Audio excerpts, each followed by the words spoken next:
Hey guys, well it's time for the next project. This one's going to be The Invisible Man by Moebius.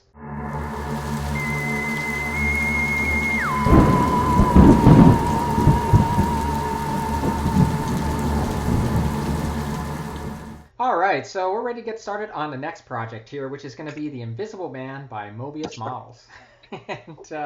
So I am joined here by my good friend Marc Fraley. We've been kicking around doing something like this for some time. We're going to do a buddy build. So this is essentially two guys building the same model kit, and we thought it'd be interesting to show how the project evolves from two different perspectives. So hopefully you'll get to see a side-by-side view of the model being built, and in the end you'll get to see how different or similar the project will turn out to be. So first, what I'd like to do is to give the opportunity for each of us to give you a quick rundown of what we have planned for the project. So Marc, let's go ahead and start with you. What do you have planned for your build? Okay, well, first of all, I'd like to say that this kit is a very, very well-designed kit from what I've seen so far. There's a lot of detail, a lot of props, and things like that. But the one thing that I think we can improve on is the base. So I'm going to actually scratch build the floor, some of the furniture, because I think it's easy enough to do out of basswood instead of using the plastic parts that are included. Other than that, I'm going to probably use not do any modifications to the figure itself. I'm just going to build that stock out of the bots, and I will also use the props that come with the figure as well. I'm not going to do much modification to those. I am going to add some aftermarket decals. These, I don't know if you can see these. Oh yeah. These are made by TSDS, and they're actually made for this kit. And they come with some labels for the various bottles, and they also come with the book binder covers and things like that. So I'm going to use those. That's pretty much it. Okay, sounds good. All right, as for me, yeah, I've been looking forward to building this model for quite some time, and I'm fairly new to figure models. I haven't really done a lot of them. In fact, you're the person who got me into building my first figure model, if you remember. So the first thing I was looking at was the base. Let me just kind of show you what that looks like here. So essentially it's a plastic base that is molded to mimic wood, and it also has molded into it a design that's supposed to represent a floor rug. So as I was looking at this, I thought it would be cool to make something that looked a little bit more realistic. So I had the same idea to build a base using wood pieces.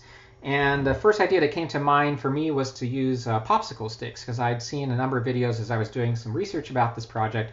I've seen some builders who work with doll houses, and they make wooden floors out of popsicle sticks and wooden stirrers and those types of things. You can get these sort of things at Hobby Lobby. And so that's my idea, is to put that onto a wooden base, either plywood, something like that, and see what I could do to create a simulated wood floor. And to stain it, and to kind of, what I do like about this piece though is that it is kind of stylized here at the very edges to make it look kind of jaggedy, and it's not just so I don't know, I think it looks a little artsy, so I think I'm going to try and replicate that look possibly, and to maybe apply stain to the flooring as well. So that's the first plan, is same as Marc, is to create a wooden base. The other thing I have in mind is to possibly add a back wall. I just think that might add a little bit more to the scene. Kicked around the idea of maybe putting a window into that back wall, but I'm not quite sure if I'm going to do that yet. I'm not the handiest guy when it comes to woodworking, so I'm not sure how that's all going to work out. But yeah, I plan to, if I have a back wall, maybe decorate it either with wallpaper or to paint it, try to make it look realistic. And then as for the accessories, I'm going to use the accessories that included with the kit. There's a bookshelf, there's a table. The challenge for me, which I've just not done before, is to try to paint it so that it actually simulates wood. And I've been trying to research different videos and different that shows different techniques on how to do that. And I've been practicing, and I'm not quite satisfied yet with what I've been able to do, so I'm going to have to work a little bit more on that.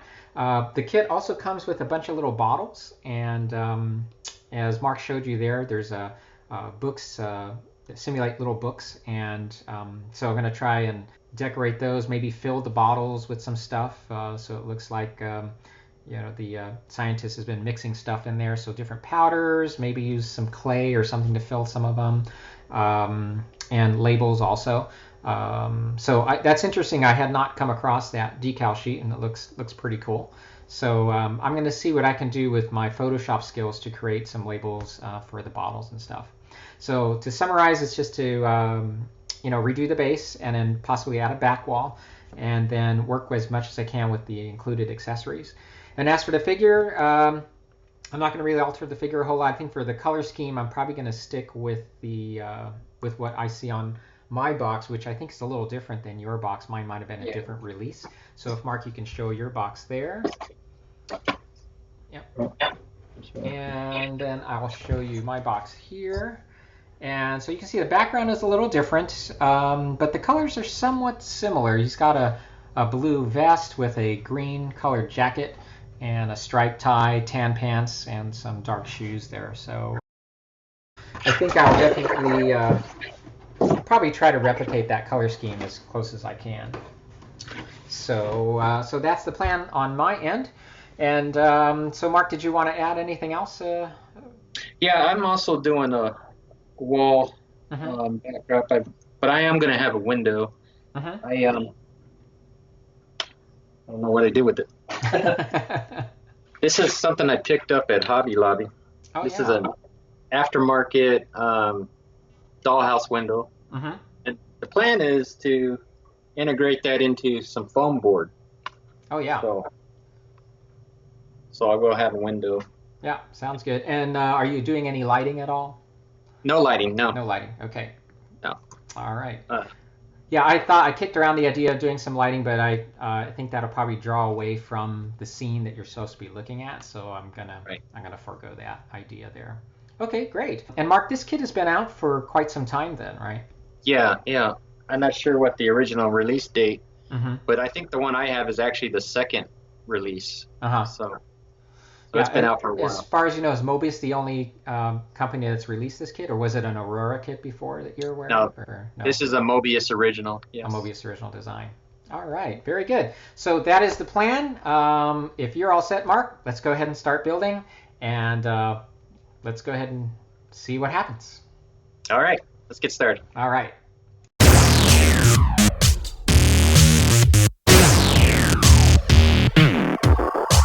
All right, step number one for Invisible Man project is going to be, at least for me, working with the floor. This is the base that comes with the model kit. You can see it is a plastic piece molded to look like wood. What I don't like, it has this carpet here, at least supposed to look like carpet anyway. It's molded into the plastic there. And I've seen some built up and people have painted this over and it looked pretty decent, but I'm not going to mess with that.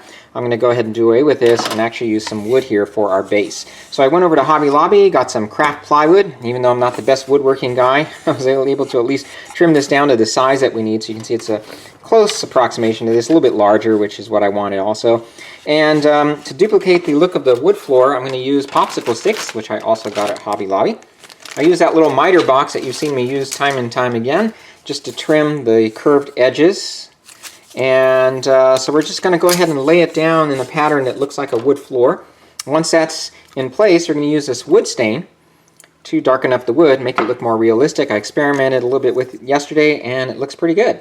So I'm actually going to start it in the middle and go out, and that way we can create this staggered look here with the joints that you see all along our wood floor here. So to create this same pattern, I'm going to start off here in the middle and then just start piecing them, dividing each wood plank in half as we lay down the next one and the next one.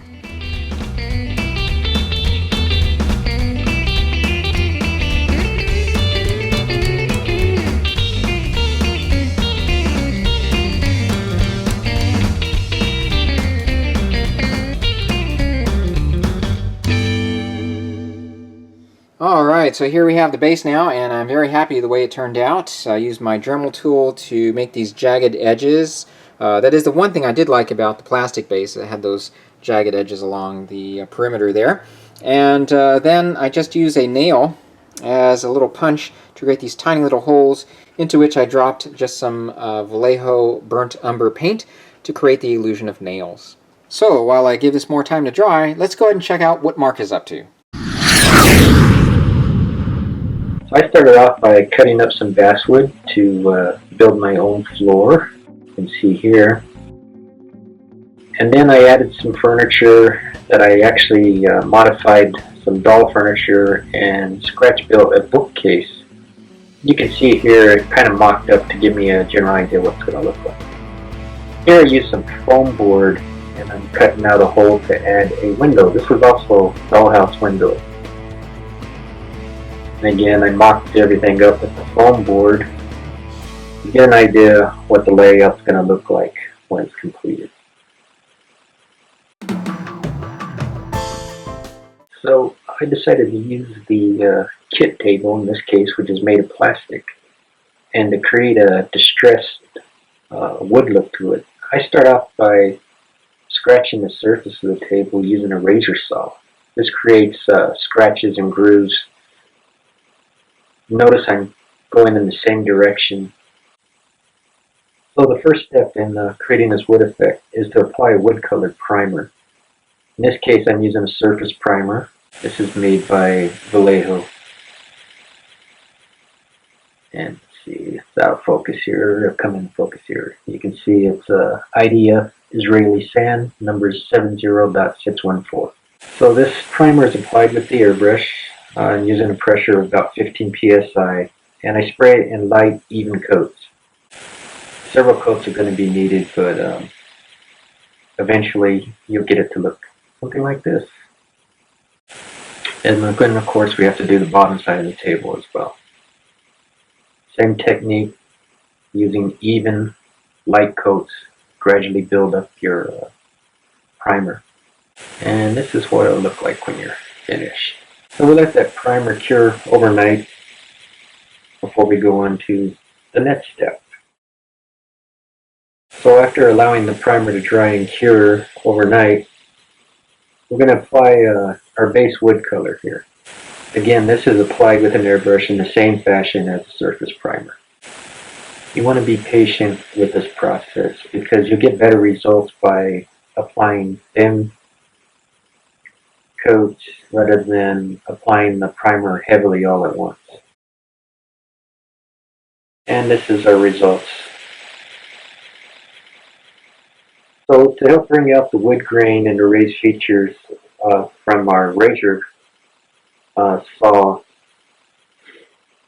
we're going to apply this light wash. We're going to do this using a soft brush.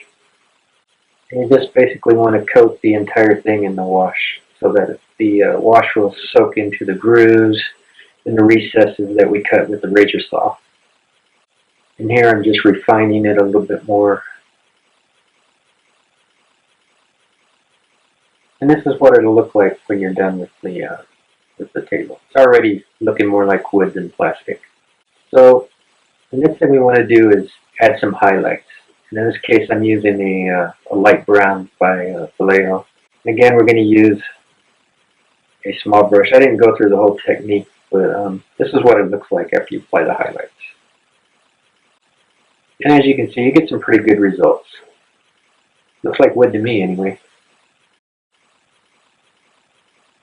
So some of my furniture pieces are actually made out of basswood, and I decided to try the Testors Create Effect stain on these. This is a Testors product. You just have to shake it up really well, and you can use it straight out of the bottle. Here you can see I'm just applying it using a soft bristle brush. Try and spread your stain evenly and keep going in the same direction. The direction of the wood grain is a good idea. The stain dries pretty quickly, so you're able to rotate your furniture around and get different angles, different sides.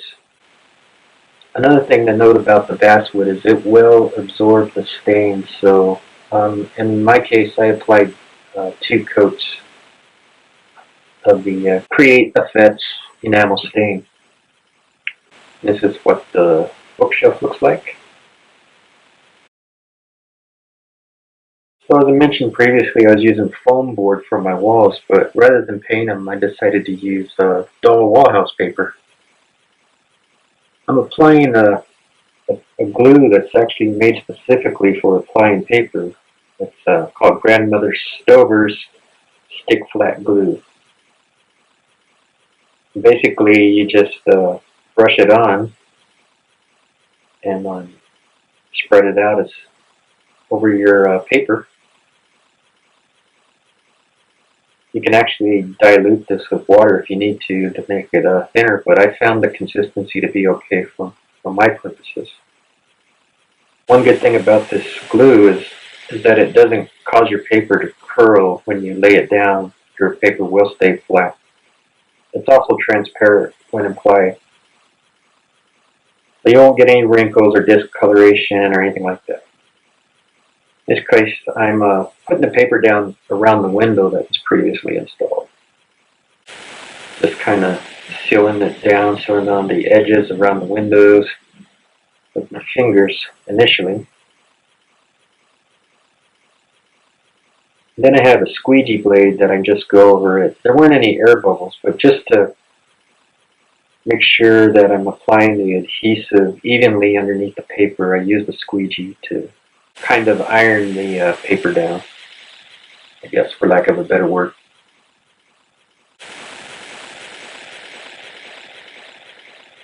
So the next thing I decided to do is add some molding to the wallpaper to give it more of a three-dimensional effect. Just using a miter spots and a razor saw to cut up some dollhouse baseboards, basically, or crown molding. Again, using the stick flat glue, I'm going to apply that to the back of the trim molding. Nothing special about that, just apply the glue evenly along the entire length of the molding. Line it up where you want it on the wallpaper and just tack it down. And this is the final finished wall.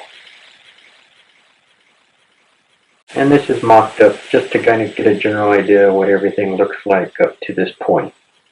Nothing is glued in place, but it just shows you kind of what the final look will be. Okay, that about wraps up this portion of the build. Hopefully you learned a couple different techniques here that will help you with your own builds. So it looks like Mark's making some good progress there. It's looking great. I'm going to do a brief segment here to show you how I detailed my pieces. So I watched various methods on YouTube on how to do this and came across this one which I think looks pretty convincing. This is the test run here, and I'll provide the link to the video below so you can watch it as well. So what this is a method that involves layering paint. First starting off with applying a black primer, and then we will move on to this interior buff. They suggest starting off with an almond color, and I happen to have all these paints on hand, so I didn't want to buy a bunch of new paints for this particular step. And so once this is dry, we start moving on to our browns. We're going to go from lighter to darker. So we've got a khaki brown that I'll be using. We'll move on to a red leather, and then to a burnt umber. And after all these are dried, we'll apply a black wash, which is just watered down black paint. And in between, it's important that you apply a clear coat, and I just happen to have this stuff on hand too. We're going to use this Krylon clear spray. And to apply our paint, we're using a wide brush here just to get some nice even strokes, and we're going to go in one direction, and these brush strokes will serve to provide the wood grain. Alright, so cross your fingers. Hopefully we'll end up with stuff that looks like wood. Let's go.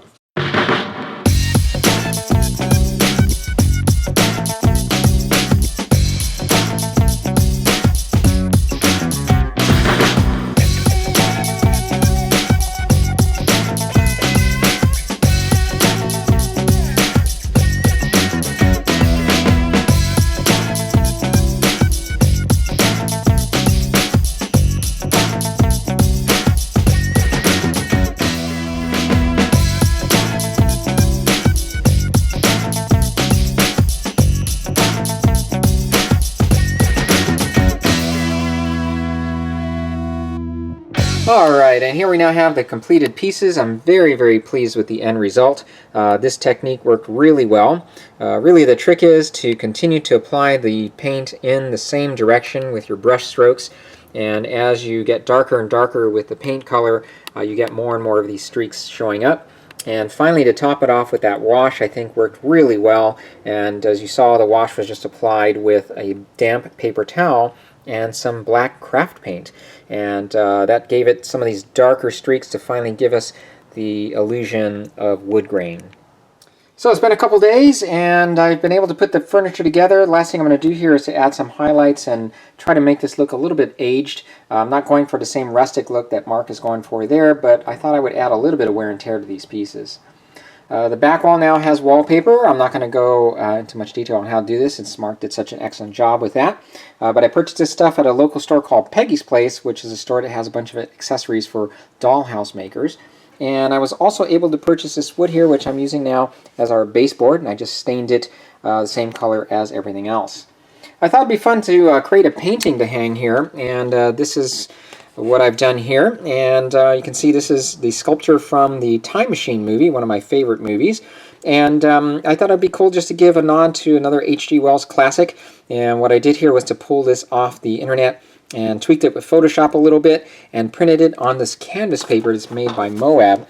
I'm a photographer as well, and so I happen to have some of this stuff on hand, and I thought it'd be cool to try to see what would happen if you printed it on this canvas paper, and I think it came out pretty well.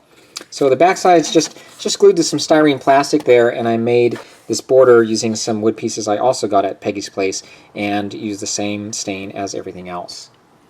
Alright, so I'm going to go ahead and wrap up this video here. Part 2, we'll move on to more accessories that we have with our base, as well as starting work on the figure. If you have any questions about anything up to now, just feel free to contact us here on my YouTube channel or at interstellarmodeler@gmail.com. I did want to take a second just to apologize for the audio with Marc's segment there. There was just something up with his mic, and it came out kind of scratchy, so he promises he's going to work on that for Part 2. So, thanks again for watching, you guys, and I'll see you then in Part 2. Take care.